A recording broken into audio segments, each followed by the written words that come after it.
Meet the Melee Mercenary, a might makes right sort of character who likes nothing more than smashing things and making money doing so. With the second season of the Fallout TV show taking place in New Vegas, I figured now is a better time than any to make a brand new Fallout New Vegas build for all of you to enjoy in 2026. The starting special for this build is 9 Strength, 1 Perception, 9 Endurance, 1 Charisma, 6 Intelligence, 7 Agility, and 7 Luck. High Strength is imperative for this build, as it determines how much damage you get to deal with your melee attacks. Additionally, it provides a boost to carry weight, which is something I actually struggled with a little while playtesting. Endurance is also incredibly important. Not only does it increase your health pool, making you harder to kill, but with 9 Endurance you can get every single implant at the New Vegas clinic, making you better in every aspect, providing you can afford it. The traits I went with for this build were Skilled and Good-Natured. Honestly, these are just the traits I always go with, as they just seem objectively better than anything else in the game, granting you a huge boost to half the skills, and with the only downside being that you earn experience slower, which has never seemed like that big a deal to me inside of New Vegas, especially considering the fact the game has a level cap. You could very well swap out one of these traits with Heavy Hitter, which would actually be quite good for this build, but I just couldn't resist taking the 2 best traits in the game. I'm sorry, I can't help myself. The main skills for this build are Melee Weapons, Survival, and Repair. Melee Weapons is the most straightforward of these, simply increasing attack damage with all your attacks. It's also worth noting that once you hit 50 in the Melee Weapon skill, you should unlock a host of different moves you can use inside of that, depending on the weapon that you're wielding. Survival is the primary healing skill of the build. With it, all food and drink become substantially stronger, both in terms of healing over time and any stat boosts they may provide. I love to use Sunset Sarsaparilla as my hotkeyed healing item, as it's found all over the place, provides a nice little short heal over time effect, and even earns you a bottle cap every time you drink one. Repair is a much loved skill within New Vegas, allowing you to repair your own equipment, rather than having to have an NPC fix it for you in exchange for caps. Save your money, repair your own gear. While these are your main skills, you should have more than enough skill points to also invest in a variety of other ones too. You don't really need any of the other weapon skills, so feel free to just invest in whatever support or social skills you most like once you've got your main 3 up to max. I've split the perks for this build into Major, Minor, and Role-Playing in order to try and signify how important they really are for the build overall. Let's start with the major perks, first of which is Stonewall. This perk provides you with bonus damage threshold against melee opponents, meaning you can survive longer in a close combat duel. Even better, this perk also prevents you from being knocked down in combat, ensuring you never have the embarrassment of falling flat on your face when you take a heavy hit. Super Slam then does the opposite, giving you a chance to knock down those you hit with your attacks. Due to the weapon type this build is focused on, you'll have a 30% chance to knock down anyone you hit with your weapons. And if your opponents try to block against your attacks, then you can still punch through thanks to Unstoppable Force, which makes it so you deal a significant amount of damage even through blocks. Final of the major perks is Purifier. This gives you a whopping 50% damage boost to your melee attacks, though only against specific enemy types. These enemy types do include all forms of super mutants and Deathclaws though, which are some of the tougher enemies you will encounter on your travels. Let's now talk about the minor perks, starting with Bloody Mess. This will grant a flat 5% damage boost and make death animations much more brutal. While this is mostly a good thing, as all damage boosts are, it can mitigate your rewards when completing the free car bounty quest, so maybe save this perk till you've got that done. Educated is up next and is often considered a must-take early game perk, as with it you gain additional skill points every time you level up. Certainly a great perk, though I was flush with skill points even at just the halfway point to max level, so you can make do without it just fine. Jury Rigging is another perk that you can make do without, though it does make life a little easier, as with this perk unlocked you can repair all your weapons and armour with similar items, rather than just the exact same thing. This makes fixing up rare weapons significantly easier, and should ensure you can keep everything in good working order. The Life Giver perk provides additional hit points. Real simple, but the more health you have, the harder it will be for enemies to kill you. In a similar vein, Toughness gives you a higher base damage threshold, which mitigates all incoming damage. This is a build which takes damage head on, so any effect that reduces the impact of enemy attacks is going to be worthwhile.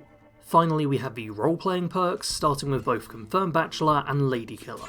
These are basically the romance perks of the game, unlocking flirty dialogue with various NPCs throughout the wasteland. On top of this, it also gives a flat 10% damage boost against anyone of the same or opposite sex.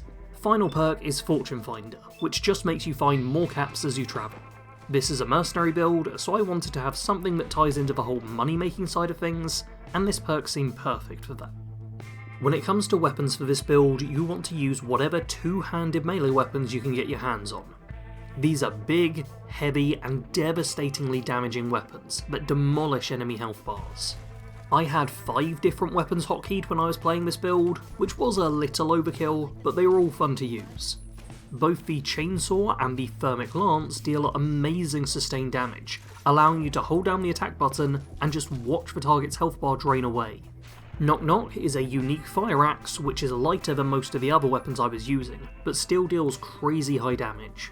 Ideal if you want something a little faster swinging than most two-handers. If you want something which really feels hefty, then Old Baby is probably your best bet. This is a unique super sledge which is just better in every aspect, dealing more damage and swinging faster than the base model. My final and least used weapon was the Proton Axe. This weapon is great against robots, but otherwise not too special. There are a few occasions in the game where you'll face robotic enemies, and in those situations, this is the perfect weapon to use. As for my armour, the main piece I was wearing was the Gecko-backed reinforced metal armour.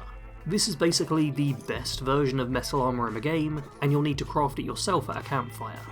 This piece provides 20 damage threshold and has incredibly high durability, which should make it last a while. On top of this, it will also provide an extra 15 points of resistance against fire, poison and radiation, granting an extra bit of survivability. Like all metal armours, it does also reduce agility by 1, meaning you have slightly fewer action points to work with. Before you make this armour piece, you can just use whatever other metal armours you find out on your travels. There's plenty of them out there. You even start with one if you've got the whole Game of the Year edition. As for the headpiece, I had the Marked Beast Eyes helmet equipped. This can be found in the Lonesome Road DLC, and provides 3 points of damage threshold, a 3-point boost to the melee weapon skill, and an additional 10 hit points. All in all, just great bonuses for a character like this, and it really completes the look too. When it comes to factions for this build, you're going to want to side with all of them. This is a mercenary character, who will take on any job as long as it pays. As such, you'll want to accept jobs from everyone who offers them, and bounce between every faction you come across. When it comes to the endgame, I think this character would ultimately side with House, though honestly, any of the major factions could work. Mr. House is the most powerful individual inside of New Vegas, so they would make a fitting employer. However, the melee Merc has a very might makes right sort of mentality, so I could also see Caesar's Legion working out for him. But you could also decide to try and take all the power in Vegas for yourself and go the yes man route. Even the NCR ending could work out. While they aren't the most exciting faction for a mercenary to sign up with, they do tend to have pretty regular work for mercenary types, so could yield a steady income, along with plenty of different places to work in the future. Like I say, there's not really a bad choice to go with, so you can make your own justification for which ending you take. When it comes to followers for this build, I went with the opposite approach and ignored each and every one of them. Part of this is because I often find followers in New Vegas can be a little dominant in combat and make some situations too easy. Another reason is potential faction conflict, as multiple different followers can alter how you interact with different factions, sometimes being instantly hostile. In order to ensure you get the most jobs possible, and don't have to share the spoils, it's often just easier to travel solo. However, if you are looking for a solid melee follower to travel around with, then both Lily and Veronica could be good choices. They won't simply shoot your targets from a distance, but instead follow your playstyle and charge in and smash up everything alongside you. This character is a brutal melee fighter. They'll walk headlong into danger, tanking any attacks that come their way before smashing their weapon into an enemy's body.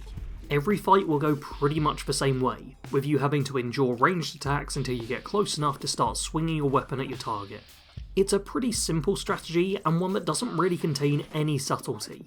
You get the job done in the most straightforward way possible, so you can quickly move on to the next one. The main tactical decision you get to make in combat comes down to weapon suggestion. Figuring out which weapon works best against which type of enemy is the only bit of thinking you ever really need to do. I would recommend having a couple of different healing items hotkeyed so you can make sure to keep your health topped up as you move into combat. In terms of role-playing, this is a mercenary build, so you want to always be on the lookout for side quests to pick up. The actual main questline matters less than just finding well-paying work across New Vegas. Anything that sounds like it will earn you a good number of caps is fair game, so feel free to pick up missions everywhere you go. The melee Merc grew up in the outskirts of Vegas. His parents were dirt poor, and the local gangs constantly exploited them. Be it Vipers, Fiends, or whoever else came along, everyone demanded payment from his family, and this left a strong impression on him. He saw firsthand that the strong would always take from the weak, and the only way to make it in this world was to make sure you were stronger than everyone else around you. Rather than stay and be surrounded by weakness, he left his family behind as soon as he was strong enough to travel on his own. He travelled far and wide over the years, doing whatever work he could manage and that others offered him. While at first he could only manage very simple jobs, as time went by he grew stronger and stronger, making it possible for him to start working as a freelance mercenary. He found great satisfaction from combat, and was never as happy as when he was smashing in a raider's head with a sledgehammer in order to earn his next meal. Unfortunately, he wasn't able to get much work while in the wasteland wilderness, and realised he would need to head back towards a city if he was to start making serious money. Fortunately, he was able to find a courier job as he made his way back west. Normally it wouldn't be the sort of work that appealed to him, but the job seemed easy enough and would take him directly to the New Vegas Strip. He hadn't been back since he was a child, but having grown up in the shadow of that city, he knew just how much money could be made there. Due to the fact that he considered this a pretty easy and safe job, he ended up letting his guard down one night as he was resting, and was ambushed by an unusual trio. They stole the package he had been ordered to deliver, and tried to put a bullet in his head to finish him off. Fortunately, a small caliber round to the skull wasn't too much of a setback for the Merc, and after a short amount of recovery, he'll be back on his feet and ready to tackle whatever else New Vegas has to send his way. If you enjoyed watching this build, then please do leave a like on the video, and feel free to check out the wide array of other Fallout builds I have on the channel. Feels a little strange to be going back to New Vegas in 2026, but I figured doing a melee character would be a nice change of pace for me, as I normally just play range builds.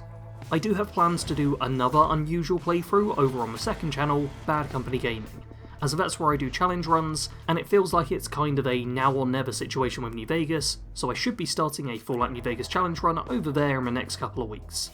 Feel free to subscribe to both channels if you want to see what I'm up to, and as always, thanks for watching. Sarge out.